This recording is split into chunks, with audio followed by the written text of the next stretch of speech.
नमस्कार, श्री स्वामी समर्थ. तर स्वागत आहे सर्वांचं परत एका नवीन व्लॉगमध्ये. तर आज होता शनिवार आणि शनिवारी देवपूजा जी आहे ती सकाळी मी लवकर आटपून घेतली, कारण आज काही वेगळी पूजा मांडणी करायची गरज नव्हती किंवा बाकीचेही काही कामं शिल्लक नव्हते, कारण कुंचन सेवा जी आहे ती शुक्रवारी मी करत असते. त्यामुळे शनिवारी निवांत वेळ असतो. मग आज देवपूजा जी आहे ती सकाळी लवकर आटपून घेतली. तशी तर देवपूजा जी आहे ती मी रोजच सकाळी आधी करून घेत असते. उंबरठा पूजन करते आणि त्यानंतर लगेच देवपूजा करते. पण आज मार्गशीर्ष गुरुवाराची आपल्याला घाई राहते पूजा मांडणी करायची. त्याचप्रमाणे शुक्रवारी कुंचन सेवा आपण करत असतो, मंगळवारी कुलदेवीची आपण सेवा करत असतो. पण आज शनिवार होता आणि आज निवांत वेळ होता, म्हणून मग म्हटलं चला आजची देवपूजा जी आहे तुमच्यासोबत शेअर करूया. तर सुंदर अशी आजची देवपूजा झाली होती. त्या देवांना छानपैकी स्नान घालून झाले होते. त्यानंतर हे काही साचे मी घेतलेले होते. तर कुलस्वामिनीचा अगदी सुंदर असा हा रांगोळीचा साचा आहे. तर त्यांनी मी रोज किंवा मग 1-2 दिवसाआड तरी रांगोळी जी आहे ती काढत असते, कारण ही जी रांगोळी आहे ती मला खूप आवडते. म्हणून मग मी 2-3 दिवसाआड किंवा एखाद्या वेळेस आठवड्यामध्ये असं होतं की रोजच ही रांगोळी जी आहे तर ती मी काढते. तर रांगोळी वगैरे काढून घेतली. रांगोळीवरती हळदी, कुंकू, अक्षता अर्पण केल्या. त्यानंतर सगळ्या देवांना फुलं अर्पण केली. आज पांढरी फुलं माझ्याकडे होती, तर ती फुलं मी सगळ्या देवांना अर्पण केली आणि सुंदर अशी देवपूजा जी आहे ती झालेली होती. त्यानंतर धूप, दीप, अगरबत्ती ओवाळून घेतली. छानपैकी आरती करून घेतली आणि नित्यसेवेमध्ये मी जे ग्रंथपठण करत असते ते केले. मी नित्यसेवेमध्ये गुरुचरित्रामधील जो 14वा अध्याय आहे आणि त्यासोबतच जो 18वा अध्याय आहे, तर याचे पठण रोज करत असते. अगदी 2 ते 3 मिनिटात पठण होतील एवढे छोटे छोटे ग्रंथ हे आहेत. तर हे आपण रोज पठण करावे. आपल्या घरामध्ये सुखशांती राहावी, आपल्या घरामध्ये आनंद यावा, यासाठी समृद्धी भरभरून यावी, यासाठी आपण या दोन्हीही ग्रंथाचे पठण रोज करावे. जर आपल्याला सकाळी करणं शक्य होत नसेल तर संध्याकाळीसुद्धा तुम्ही पठण करू शकता किंवा मग दुपारीसुद्धा. पण दुपारी 12 ते 12:30 या काळामध्ये आपण या ग्रंथाचे पठण करायचे नाही किंवा दत्त महाराजाची कोणतीही सेवा करायची नसते, पण ही वेळ दत्त महाराजांच्या भिक्षेची असते. तर चला आता छान अशी देवपूजा माझी झालेली होती. त्यानंतर मग मी स्वयंपाक करायला घेतला, कारण मुलांचा टिफिन बनवायचा होता. तर सकाळी मुलांसाठी जो स्वयंपाक मला बनवायचा होता त्यासाठी मला कोरडीच भाजी टिफिनला करायची होती, कारण पातळ भाजी केली की मग मुलंसुद्धा खात नाही आणि टिफिनमध्ये त्यांना कोरडीच भाजी लागते. पातळ भाजी केली की मग ती सांडण्याची सुद्धा शक्यता असते. त्यामुळे मग मी कोरडीच भाजी त्यांना टिफिनमध्ये देत असते.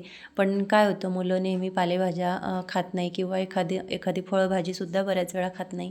तर मग मी असं करते की सगळ्या ज्या पालेभाज्या आहेत त्या एकत्र करते, त्यांचे धिरडे करते किंवा कधीकधी थालीपीठसुद्धा लावते. थालीपीठ संध्याकाळच्या वेळेलाच करते, कारण टिफिनमध्ये ते दिले की ते थंड होऊन जातात आणि त्याची चव पाहिजे तेवढी आपल्याला येत नाही. त्यामुळे मग मी थालीपीठ वगैरे जे असते ते संध्याकाळच्या वेळेला बनवते आणि सकाळच्या वेळेला मग धिरडे वगैरे असतात तर ते गरमागरम नाश्त्याला बनवते. तर आज मला भाजी करायची होती, तर मग मी मेथीची भाजी घेतली. आता मेथीची भाजी मुलांना आवडत नाही, म्हणून मग मी काय करत असते, एखादी भाजी मुलांना आवडत असेल ती भाजी घेते, जसं की बटाटा किंवा मग भेंडी असेल किंवा मग असेल, पत्ताकोबी असेल, ह्या ज्या भाज्या आहेत त्या मी घेत असते आणि त्याच्यामध्ये ज्या पालेभाज्या आहेत त्या मिक्स करते, जेणेकरून जसं आपण भाजीमध्ये कोथिंबीर वगैरे घालतो तर अगदी तशी एखादी पालेभाजी जी आहे तर ती मी भाजीमध्ये घालत असते. तर माझ्या मुलांना पालक किंवा भेंडी, त्यासोबतच मेथीची भाजी जी आहे तर ती आवडत नाही. कोरडी केली तरी आणि पातळ केली तरी. एखाद्या वेळेस पातळ जरी केली तर ती खातील, पण कोरडी भाजी खात नाही. त्यामुळे मग मी अशा त्यांना ज्या भाज्या आवडतात किंवा मग बटाटा आवडतो, कोबी आवडते, पत्ताकोबी आवडते, तर या भाज्यांमध्ये ते पालेभाजी जी आहे ती मिक्स करते, जेणेकरून ते आवडीने खातात. तर आज तसंच काहीतरी मला करायचं होतं, म्हणून मग मी आज मेथीची भाजी करायला घेतली तर मेथीच्या भाजीमध्ये मी मुगाची डाळ घेतली, कारण मुगाची डाळ मुलांना खूप आवडते आणि मेथीची भाजी आवडत नाही. त्यामुळे मग मुगाची डाळ आणि मेथीची भाजी ही एकत्रित करायला घेतली, जेणेकरून मग मेथीची भाजीसुद्धा ते खातील. तर तर ह्या ज्या काही कोरड्या भाज्या असतील तर किंवा इतर कुठल्याही भाज्या असेल तर त्या मी डायरेक्ट फोडणीला घालत नाही, आधी उकडून घेते. जशी कोबी झाली किंवा मग बटाटा असेल, तर ह्या ज्या काही भाज्या आहे तर त्या मी आधी शिजवून घेत असते, किंवा मग मुगाची डाळ असेल तर ती रात्री भिजत ठेवते कोमट पाण्यामध्ये, जेणेकरून ती लगेच भिजते आणि रात्रभर ती छान फुगून येते आणि सकाळी जेव्हा आपण तिला शिजवतो तर त्यावेळेस ती लगेच शिजते. थोडक्यात काय, आपल्या गॅसची सुद्धा बचत होते. तर यासाठी मी जी मुगाची डाळ आहे किंवा मग कुठल्याही डाळी किंवा कडधान्य जे भाज्या असतात त्या मला बनवायच्या असतील तर त्या मी आदल्या दिवशीच रात्री भिजत ठेवते, जेणेकरून सकाळी त्या लवकर शिजतील. कारण काय होतं, बऱ्याच वेळा आपण संडेलाच ह्या भाज्या करतो असं नाही, इतर वेळीसुद्धा आपण मधले जे 5-6 दिवस असतात त्यावेळेस भाज्या वगैरे बनवत असतो. तर सकाळची जी घाई असते, मुलांचा टिफिन असतो, तर त्यासाठी मग भाज्या वगैरे ज्या आहे तर त्या लवकर झाल्या पाहिजे, त्यासाठी मग मी अशा ज्या छोट्या छोट्या गोष्टी आहेत तर त्याकडे लक्ष देत असते. तर छान अशी मुगाची डाळ जी आहे ती मी रात्रीच भिजत घातलेली होती पाण्यामध्ये, आणि त्यानंतर मग सकाळी तिला मी करायला घेतली. तर आधी मी कढईमध्ये छानपैकी पाणी जे आहे ते उकळून घेतलं. त्यानंतर त्याच्यामध्ये अगदी थोडं चवीपुरतं मीठ घातलं, कारण काय होतं, भाजी उकळल्यानंतर जर आपण फोडणी घालताना मीठ घातलं तर मग त्याची चव त्याच्यामध्ये हवी तेवढी उतरत नाही. म्हणून मग मी ज्यावेळेस कुठलीही भाजी किंवा फळभाजी उकडून घेत असते तर त्यावेळेस त्याच्यामध्ये थोडं मीठ घालत असते आणि थोडं मीठ नंतर घालते. तर छान अशी मुगाची डाळ आणि मेथीची भाजी जी आहे तर ती उकळत होती. तर आधी पाण्याला एक उकळी आल्यानंतर मी मुगाची डाळ घातली आणि परत एक उकळी आल्यानंतर मी त्याच्यामध्ये मेथीची भाजी जी आहे तर ती धुवून बारीक चिरून त्याच्यामध्ये घातली आणि परत त्याला 1 ते 2 उकळी येईपर्यंत मी छानपैकी शिजवून घेतलं. अगदी जास्तसुद्धा आपल्याला शिजवायचं नाही, कारण जास्त शिजवलं की मग शिजवलेल्या भाज्या आहेत त्या अगदी मऊसूद होतात. त्यामुळे मग त्यांची चवसुद्धा थोडी खराब होते. तर मग म्हणून थोडे जे डाळ वगैरे असेल तर ते आपण थोडी थाळीच ठेवायची, जेणेकरून ती अगदी मोकळी आणि सुटसुटीत होते आणि मुलांनासुद्धा खूप आवडते. तर म्हणून अगदी 1 ते 2च उकड्या आपल्याला आणायच्या आहे आणि त्यानंतर आपल्याला जी डाळ आहे किंवा ज्या पालेभाज्या आपण त्या डाळीमध्ये घातल्या असतील तर त्या आपल्याला एखाद्या चाळणीमध्ये काढायचं आहे आणि त्याच्यावरती थंड पाणी आपल्याला टाकायचं आहे. भाजी ज्यावेळेस शिजते तर त्यावेळेस आपल्याला शिजताना एवढंच पाणी त्याच्यामध्ये घालायचं आहे की जेवढ्या भाज्या शिजण्यासाठी पाणी लागणार आहे. जास्तीचं पाणी आपण घातलं तर मग नंतर ते आपण फेकूनच देणार असतो. त्यामुळे मग त्याच्यामधले जे अर्क असतात ते पाण्यामध्ये निघून जातात. त्यामुळे जेवढं आपल्याला भाजी शिजण्याला लागत असेल तेवढंच पाणी आपण भाजी शिजताना घालायचं आहे. छान अशी माझी भाजी जी आहे ती शिजून तयार झाली होती.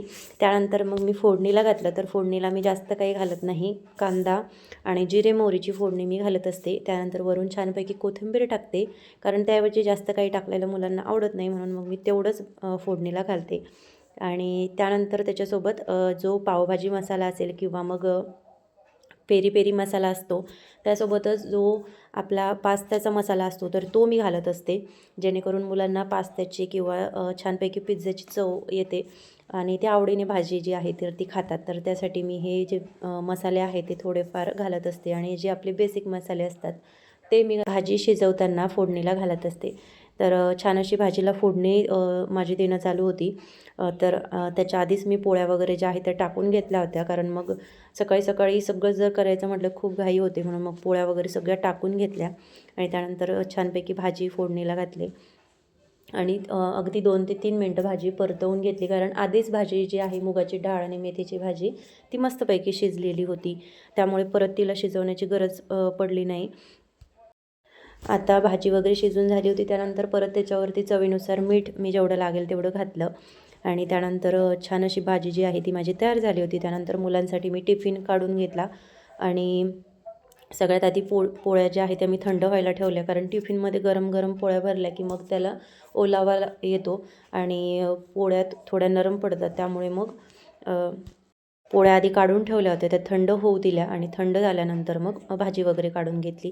त्यानंतर जी उरलेली भाजी होती ती माझ्यासाठी घरी मी बाऊलमध्ये काढून ठेवली. कढईमध्ये मी भाजी वगैरे करत असते तर ती पितळची आहे आणि त्याच्यामध्ये जास्त वेळसुद्धा ठेवलेलं बरं नाही असं म्हटलं जातं, म्हणून मग मी लगेच भाजी वगैरे जी आहे तर ती झाल्यानंतर काढून घेत असते.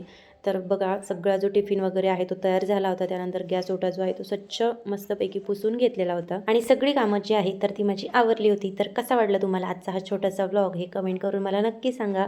आणि तुम्ही जर चॅनलवरती नवीन असाल तर चॅनलला लाईक, शेअर आणि सबस्क्राईब नक्की करा, जेणेकरून असेच नवनवीन व्हिडिओ तुम्हाला सर्वात आधी बघता येतील. चला तर मग भेटूया पुढच्या व्लॉगमध्ये. तोपर्यंत श्री स्वामी समर्थ.